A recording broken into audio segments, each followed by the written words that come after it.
Yeehaw.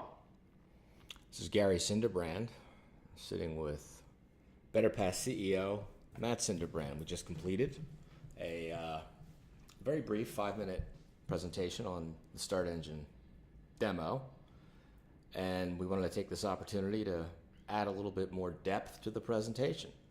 Matt, when you think about this first slide, clearly we could have spent a lot more time on it. What does this say to you? Well, it's been a journey, to say the least.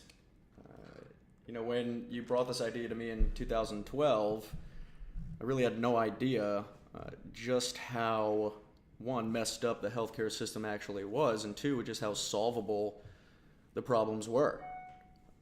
We see, a lot of talk about, artificial intelligence and all these saving graces of healthcare like blockchain and da-da-da. But essentially, we're missing, one of the key pieces, which is something that we uncovered back in 2012. Well, we really didn't realize, up until 2014, we had raised a bunch of money. We had built a bunch of really great software. In fact, we built probably at least the best personal health record I've ever seen. Agreed. With our recap of 350 patients with Crohn's disease, which you can demo elsewhere on our website. What we found out, though, was really interesting, was that the stumbling block was data. Originally, we thought we could go buy big data sets from companies with well-developed electronic health records like Geisinger or state governments and just start to kind of crunch on them a little bit. And through 2014 and part of 2015, what did we find out? Well, it was quite a depressing scenario, I would say. The state of the data that we were looking at in these big data sets left a lot to be desired. Essentially, we looked at the history of a single patient as being almost 90% incomplete. And that's a result of two things. One, people move around, don't go to the same doctor, so they don't have all the codes recorded in one place. And two, the way in which data is recorded at the point of care doesn't actually allow you to learn anything about the practice of medicine. And this is a huge problem, I think, because the vocabularies we use to record the data are used for billing. They're not really used to create a version of the patient through a digital format. Well, even if we back off that a little bit, and let's think about it from the standpoint of the impact it had on our family. Let's take a look at this next slide for a minute. Yeah. And what I'd like anyone listening to do is, if you haven't been in this situation, I would wager that you know someone that's been in this situation. And if you can just think empathetically for a second, think about what this feels like as a parent, or even if you're the underlying patient. In a very compressed period of time, you notice there is something that's not quite right about you or someone you dearly care about. You investigate it. You find out after a couple of weeks of tests, you go in for your appointment, and you're hoping it's just a big nothing. But then you find out, well, it's not a nothing, it's a something. You're ill. You look fine on the outside, but you've got a disease which no one can see, which is going to impact you the rest of your life. So what are you doing? You're looking to that doctor that you may have known for years and years and years, and you say, what do we do? How do we deal with this? And that physician may do one of several things. They may send you to a specialist. That's a better chance of making a recommendation. Or they may say, listen, let's start with a medication that won't do you much harm. Let's see how it works out, and we'll go from there. What the physician is really saying to you is, I have no idea what's going to work. I'm going to take the best educated guess I can, and we hope we're going to get lucky. But here's the problem. When they take the best educated guess, which is what they do, remember medicine is a practice, they have to record whatever their best educated guess is in your data set. And if it's not the right guess, that data is not getting removed. It's going to live in your data set for the entirety of, however long you're at that hospital. So essentially, we have a system that records data with no source of truth. And we had to invent a software platform that got to that source of truth. The tragedy here is most of this data is already available if you extract it properly in its proper format. Let's take a peek at the next slide. So this slide clearly is the tragedy. The tragedy here is, as a parent, Matt, you as a brother, we didn't have to go through this. We did not have to watch Alexandra go through this. Alexandra could have and probably should have had surgery the day after she was diagnosed. It would have been elective, and the system would have saved a couple $100,000, but more importantly, your sister wouldn't have been in the hospital off and on for 50 days. When we look at these next patients, you can plug in any names you own on the next slide that you know. Anybody might fit into this. And this is where we knew this idea had to follow through. The simple problem is that nobody has a complete medical record. And when you have a chronic illness, if you don't have at least 5 to 10 years of standardized information that's going to give you a picture of this person's lived experience with the health system, you're never going to be able to get to the data you need to produce machine learning data sets that are actually going to create a prediction that works. So we've got 3 patients up here and a 4th with Alexandra, but let's expand a little bit and imagine that we had 3,000 patients up here and there were arrows all over the place.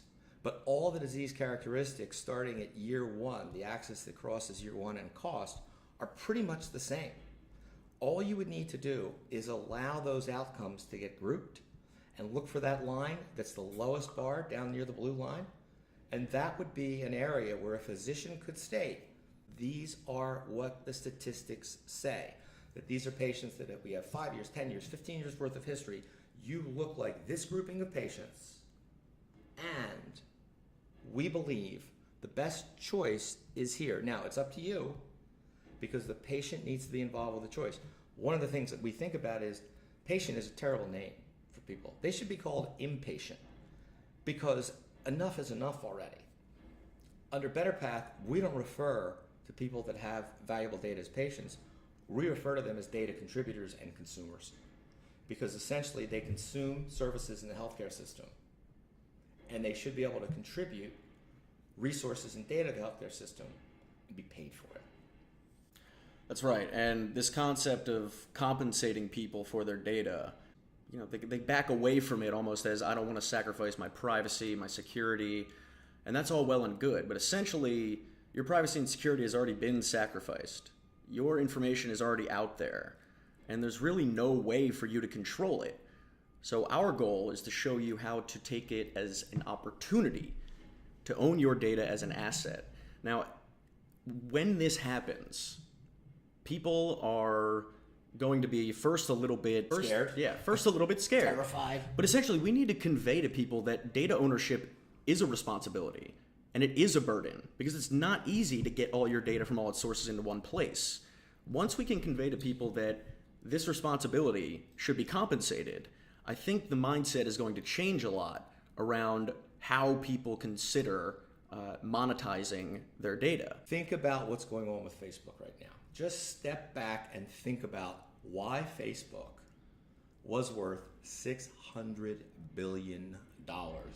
If you want a great explanation, go up on YouTube and type in a YouTube search, John Oliver, Facebook, and you will see an outstanding explanation. They'll show you the commercial that Facebook is running.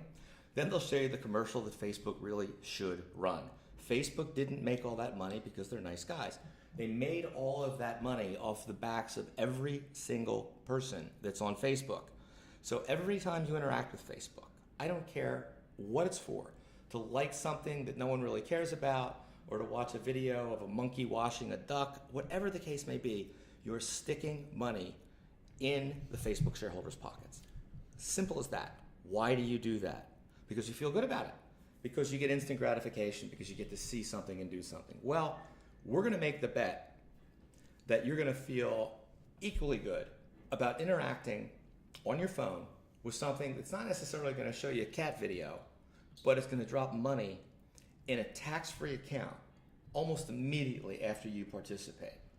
Essentially, what we're asking you to do is interact with Betterpath, initially through a health savings account, which allows you to put money away to utilize for your healthcare costs, but equally important, money you can put away that may well be tax deductible.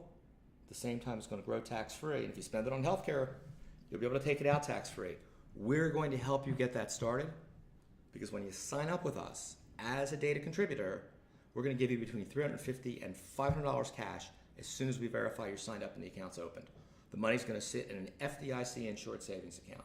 So if you think about this, each individual, Matt, holds data that we know has great value. Our job is to purchase that data from those people almost like we're buying inventory from someone. That inventory is anonymized. The seller of that data, the consumer, tells us what we can sell and what we can't sell and permissions it directly from their phone as to what they want to participate in. Every dollar we take in on the sale of that person's data, what do we do with it? Well, every dollar we split 50-50 with the individual data contributor. And why? Well, because every time you touch this app, you're getting paid. That's going to cause you to contribute more data, connect more of your sources, improving the value of your data set to the point where we can now say that after a year, we're confident that each individual's data set will be worth around $2,000. Now, will $1,000 make its way into your pocket? Probably not that much. We have to cover our operational costs and ensure that we can keep the lights on. But setting up this cooperative model is essential because we believe it really is enabled by blockchain. It's enabled by these new cryptographic security technologies where we can actually create a multimodal input-output system where people are contributing data, buyers are purchasing access to it, and it's all done in a transparent environment. So this ecosystem that we seek to set up, which we refer to as the consumer-directed exchange, will be capitalized with secured tokens. And Gary, if you want to touch on why this is a compelling investment opportunity, I think that'd be great.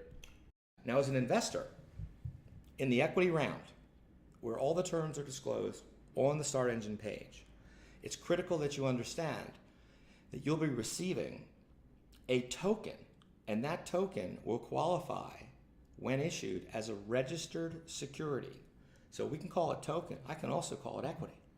It really is, because equity represents ownership in something. This is not an initial coin offering. This is not Bitcoin. This is not something that may be worth something at some point in time. This token, which is issued under SEC guidelines, under the Jobs Act, Regulation A+, will be issued for sale the latter part of this year. But as investors in our current round, you will receive an equivalent amount of tokens at 5 cents each at no cost whatsoever. Now, what we like about this format is pretty straightforward. Those tokens are going to be issued as security tokens. Now, you've got to be careful with your language here. In this case, the security token is the same as an equity, which means it's issued under Securities and Exchange Commission guidelines. Are we worried about regulations? You're goddamn right we are, which is why we're issuing these tokens under all of the current SEC regulations. Other than the fact that we call them a token, it's essentially a programmable piece of equity. Those tokens will have direct ownership of the Consumer Directed Exchange trust account where 50% of Betterpath's profits are going to live. Everyone on this call that participates in our initial round today gets these tokens additionally as a perk. When we have value in the CDEX trust, you'll be able to redeem them. If these tokens begin to trade on the outside on alternative exchanges, which they may well do because they are registered, it's quite possible these tokens could trade for more than the initial issue price. So this type of condition sets up what we hope to be a virtuous cycle. Yeah, and I think at a higher level, we've been waiting about 5 years for the environment around data and around information exchange to develop to the point where the patent we developed in 2012 can now actually work. Essentially, what we're doing now using blockchain is implementing our patent, the Integrated Healthcare Systems and Methods patent, because it's the best available technology, not because we're riding some trend or want to bubble ourselves up to the top of this cryptocurrency craze. We're not paying people in crypto because for the majority of the U.S. population, especially those who are the most sick and in the most need of the better HSA, these people don't care about crypto. They care about cash. Yeah, they care about cash. As companies start to figure out how to use this technology properly, they're likely going to run into the same barrier we did in the original company, which is, to go back to the beginning, consumer adoption. And the way that we're going to be able to enable the adoption of that will be transparent to the end user. The technology that supports even this audio file that you're listening to is not something you debated before you decided to listen to this audio file. Yeah, I don't care how it works. It just works. You just want to push the button and know that the guy slapped the thing up on the screen, and we're inside your computer as tiny people, and we're talking to you. No one really cares. You don't care what the difference is between HTTPS and HTTP without the S. You don't care. All you care about is it works, and it does what you want it to do at the time you want it to do it.